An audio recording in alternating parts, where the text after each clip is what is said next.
Redhill Tower, Golf Bravo Hotel Oscar Romeo, parked opposite Hangar 8 with Zulu 1023. Request taxi. Golf Bravo Hotel Oscar Romeo, Redhill Tower, taxi across grass, cross runway 18 and then via taxiway to Alpha 1, squawk 3767. No, you're not seeing things. Oscar Romeo hasn't yet been resurrected. This is a trip I filmed before the engine died. We'll come back to the flight in a moment.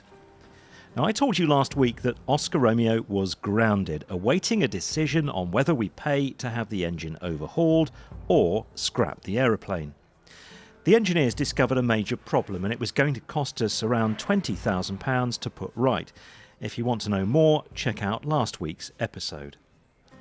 The good news is that our group has decided to pay the money and the engine was boxed up and shipped to Nicholson McLaren last week. It's going to be completely overhauled.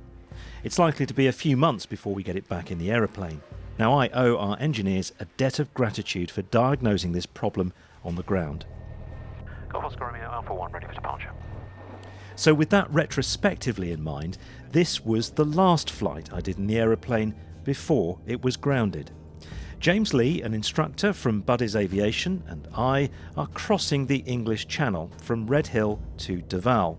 James organised our trip to Croatia in the spring and I owed him lunch. He wanted mussels, so I flew him to France. So I normally claim at best angle here for these trees. Yeah. And then I'd leave it till about 500 feet and Yeah. then we'll start getting rid of the flap. Temperatures and pressures are good. So, Let me speed up nicely now we've yeah, got rid of that. flapperoonies. So now we'll make a turn round to Buckland.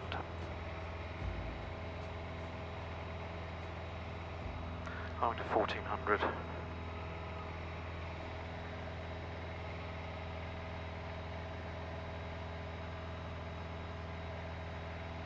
we go. Buckland is that little lake right on the nose. Okay.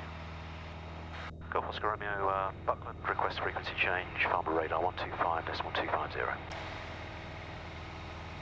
Golf Oscar Romeo, Roger, squawk 7000 and Frequent Farmer, and have a good trip, bye-bye. Frequent Farmer, squawk 7000, and just confirm you've opened my flight plan. Confirm all activated. Golf Oscar Romeo, Roger, cheerio. Hey, do you want me to do the radio? I can do the radio from here on. Yeah, lovely. Bit of MCC. Corporation. Harbour radar, good morning. Golf Bravo Hotel Oscar Romeo. Golf Bravo Hotel Oscar Romeo, Farmer approach message. Golf Bravo Hotel Oscar Romeo to PA28, 2PAB from Redhill to Deauville. Currently just climbing out to the east, west of Redhill up to 1,800 feet on 1023, routed towards Guildford and then down towards Coast Direct Deauville on a VFR flight plan, requesting a basic service. Golf Oscar Romeo, QNH 1022, basic service, squawk 0433. 1022 and squawking 0422, basic service, Golf Oscar Romeo. Negative sir, squawk 0433, QNH 1022. 0433 and 1022, Golf Oscar Romeo. There you go, I'm rusty, I've not been up for a week. There we go. So it's a nice little pleasure trip for you as opposed to Yeah. working... Sat here with my ruler slapping you like... James, I'm sure people know who follow my channel. Cool. James is he's a flying instructor and he runs our building trips and he's the man responsible for the Croatia trip that we did. Thank you so much for letting me You're welcome, tag it along was with you good there. to have you along. It was good fun, very good experience. And we've got some viewers' questions that we'll have a look at, and a few people have asked questions during the series about what we did, so I've pulled up a few questions and we'll answer those a bit later on. We're heading off to Deauville, which is in Normandy in France. The reason why I wanted to go there was basically the duty drawback, because it immediately saves you about 60-70 quid or thereabouts. So it makes the flight cheap. Yeah, they got cheap landing. I've not been to Deauville before. It's about 20 odd or something, so That's alright. it's not awful. Better than a 2K. Yeah. It's a nice day. It's a bit sort of overcast, but you know, What were we getting there? Broken at 2.7, so I was expecting it to be a bit better than this, if I'm honest with you, but it'll do. Got traffic over there, 600 and 500 above descending. Can't see it. Have you got a thing on yours? Yeah, it's just here. Just the other side of Guildford. There, I see him there, look. Yeah, got it. So we're on converging courses at the moment, but he's 500 above. Golf India Golf, previously mentioned traffic left 11 o'clock, range of a mile, southwest bound indicating altitude 1,800 feet. Sorry, was that for India Golf? Golf India Golf, A-firm. Copy, Golf India Golf. We are going to need to climb soon. Golf India Golf is visual with that. Midhurst. Looks like he's going the same way, isn't it? Yeah. What you could do, if you do an orbit to the right. Yeah, and then let go ahead. To go to Benbridge, was that Golf Lima Victor? Hi, sir, Golf Lima Victor. Yeah, well, what we'll do is we'll Go tuck it behind behind him. Bye, bye-bye. Probably knows what we're doing. Bye-bye, Golf Lima Victor. Yeah, I've got him. He's going over the top now, Richard. Yeah, I've got him. He's way ahead now. Yeah, cool. No threat. So I have a lot of students who watch my channels, and you fly a lot of students. So have you got any advice for PPLs? I know it would differ depending on who you're speaking to, but you know, is there a way that you like to teach the syllabus? Do you like them to, you know, what order do you want them to take exams in? Can you give me an idea of how you approach things? If you've got a new student, you're setting out what the plan's going to be, what would you say to them? Yeah, so if I've got a new student, the first sort of 10 lessons are the most important, you know, the ones you're teaching. Straight and level's a big one. Effects and controls, turning, climbing, descending. That's what you've got to spend time on. If you get that wrong, it's going to just roll down further. So that's the one you need to spend time on to get them, you know, flying in a straight line, turning, level turns and whatnot. Now legally I think they normally need to do the air law exam before they can go solo. And then I generally just say do all the exams. You know, generally once they've got the straight and level done, you know, put a lot of emphasis on PFLs, because that's what's going to save your life, potentially one day. And generally that, you know, just push them through, try and keep things, you know, each flight no more than an hour, especially when they first start off, no more than one flight a day unless they're really good. You do get the odd student who's very good and he can do twice a day. Yeah. Majority of people do one flight a day and then they're exhausted. I know when I was doing mine, I did 1 or 2 lessons and I was, you know, was ready for bed for about. And you still absorb stuff, you know, as the week goes on until your next lesson maybe. Yeah. You know, you're absorbing stuff and processing it, I found anyway. Yeah, the problem we get in the UK is the weather, is the big problem. But it's good, you know, it's good to experience bad weather, even as a lower PPL. I sometimes take them up. I've had a few students saying, why can't we fly, you know, and it's a 15, 20, 17 knot crosswind, and I'll take them up for a circuit or two. But yeah, the UK to fly in the bad weather, traffic right, yeah, visual them. To fly in the bad weather's good for experience. I don't think you just want to literally, if you learn to fly in somewhere like Spain and it was just glorious, and then you come to the UK and experienced a bit of bad, you know, you could be out of your comfort zone. I mean, I do think the southeast is a good place to learn to fly. It's busy airspace. We've got the UK weather. So here we are coasting out on a 70-mile water crossing with a single engine that, unbeknown to us, is about to be condemned. With hindsight, a few of you have questioned whether trips like this have been wise given the age of Oscar Romeo's power plant. Our engine had flown for about 2,200 hours. That's 200 hours over what's known as TBO, time before overhaul. The manufacturer specifies the engine's recommended service life. That doesn't mean that at 2001 hours the engine will suddenly stop. Oscar Romeo's engine had had a top-end overhaul in that time, and engines can go on for many hours more. Over 2,000 hours they run on condition that they are subjected to frequent checks. It was one of those checks that ascertained the engine was nearing the end of its life. Its condition was not so bad it would have failed catastrophically. Over time, power would have slowly deteriorated. Had we known the engine was failing, would we attempt this crossing? Of course not. But I trust our engineers. What else can you do? At any time in their service life, engines can fail. The only sure way to avoid the risk is not to fly. It was a coincidence, though, that on this trip, James and I discussed what we'd do if the engine were to quit. Should we talk water ditchings? Oh, go on. Yeah, Be good. it's the problem is there's the theory behind it that very, very few people have experienced it. You can read about it in a book. My take on it would be, if we had a problem and we were out to sea and we were obviously going to be putting down, a couple of things I'd do. I'd be looking for a ship or something to get down close to. Yeah. Being the English Channel, it's not normally too bad. However, I can't see a great amount of ships. There's a boat over there. Yeah, I'd probably one go in for the distance. and I would be wary about what ship you pick. If you pick a million-ton super tanker, I think by the time he stops, he's going to be halfway to the North Pole. So you'll probably want to pick something that's going to be able to get to you pretty quick. Yeah, you'd stick it in the well. The first thing I would do is, if we had a problem with the engine, I would probably have the fuel pump on over water. All right. Always a good thing. We're on the right tank, which is the fullest. Yep.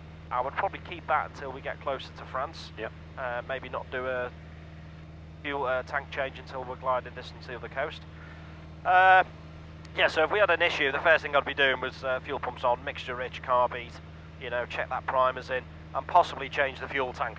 Because if we have a problem, it's going to be fuel related more than likely. Hopefully we might catch it there. If we didn't, we could try a restart. If it was obviously evident that we were going in the water, it would be a mayday call. What I would suggest, John, is once the mayday's call is done, that we take everything out the front, throw it in the back, everything, all the cables, even the bags, straight in the back. So we're not going to get tangled up on anything. And then it's a good day for a water ditching because there's no swell. I'll probably have the door open. And then I think the theory is you're going to be trying to stall it in tail first. If you land flat, I suspect, I'm not an expert on this, if you land flat, I think if the undercarriage dug in, there's a chance you might tip over, and then you're going to be upside down. So you're going to be very nose high then, aren't you? Yeah, I would come down. Plop down, aren't you? I would come down, get it in tail first.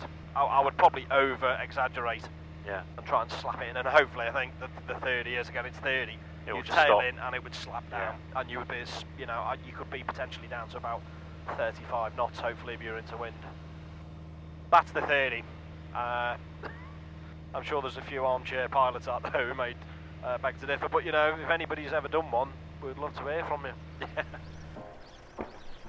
James led our flight of 4 aircraft over to Croatia in May.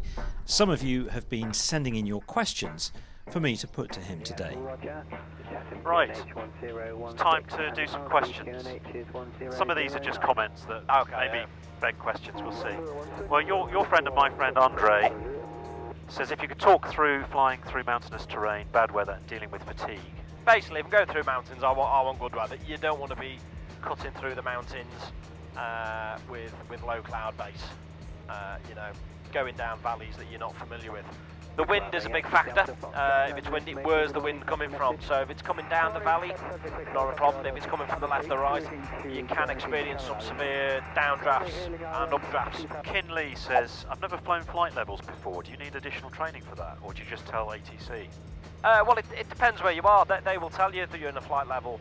Italy, they tend to do it a lot. But yeah, no additional training other than just set the altimeter 1013. M. Sumner says, I'd be interested to know about the route selection process. I'm assuming you knew you'd get transit through Class C and D and didn't have alternative outside controlled airspace routes. You can generally fly on the continent straight from A to B. And you've experienced it, John, when we flew through the south of France. It was prohibited areas, restricted areas, Class D, Class C. And what did they say? Approved. Approved. You say you're going from A to B at this height on this heading, and they go approved. If you need to change, just let us know. If they don't want you in a certain area, they'll tell you. You've got to experience flying in Europe. It's totally different. Does your aircraft, this is Paul White here, does your aircraft have autopilot? If not, it must be very stressful. Autopilot's great. Do you have them on any of your training planes? No. They've all been disabled. Well, the ones I've got them been disabled. a word of warning with autopilot, you know, if you don't know how to operate them, they can kill you. Yeah, it would be handy, but you know, look at this. I mean, we're not putting any control inputs in, and we're all trimmed. You've got a very light touch on the yoke. It doesn't take much effort. This is a good one. What I really like about your Europe series, John, is that you were fully dependent on electrical devices, and unlike UK flights, not using your maps frequently. Following you for many years on YouTube, that is very unusual of you. Yeah, that is absolutely right. I mean, we did everything on Sky Demon. We had the paper charts in the back, all of us did. But it's so easy on here. I'm a big believer, you know, embrace the technology. You know, we couldn't have done that trip with a chart and a plog. Too far. It was the legs were too far. Dave says, when are you going to get your instrument rating? You know you want it. I really want my instrument rating, but I just don't have the time or the brain space at the moment. Too busy bringing up a young child and a full-time job. There's not time for it. Deauville, Golf Bravo Hotel, Oscar Romeo. Oscar Romeo, bonjour. Number 1, report final, runway 30. Number 1, report final, 30 Golf Oscar Romeo. Yeah, it's there now, got it. Yep. So, brakes, undercarriage, mixture, fuel, landing light, carb heat, DI, altimeter, you're strapped in, and we're all ready to go. Locked. It's huge, isn't it? But we want to come off at the beginning anyway. Yeah, it's got displaced threshold though, so. So that's Bravo is this big one. See if you can get it on the do a performance landing. Get it just on the threshold and see if you can make it to Bravo.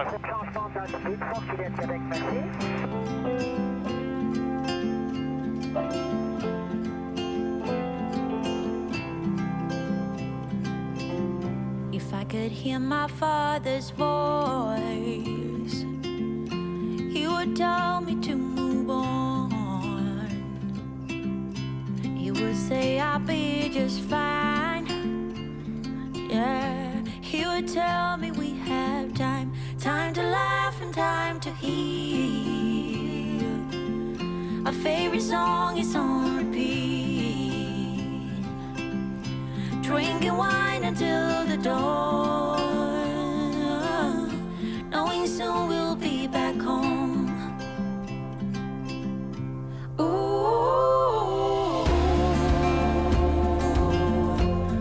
I'm thinking about you. Ooh, I'm wishing that you knew.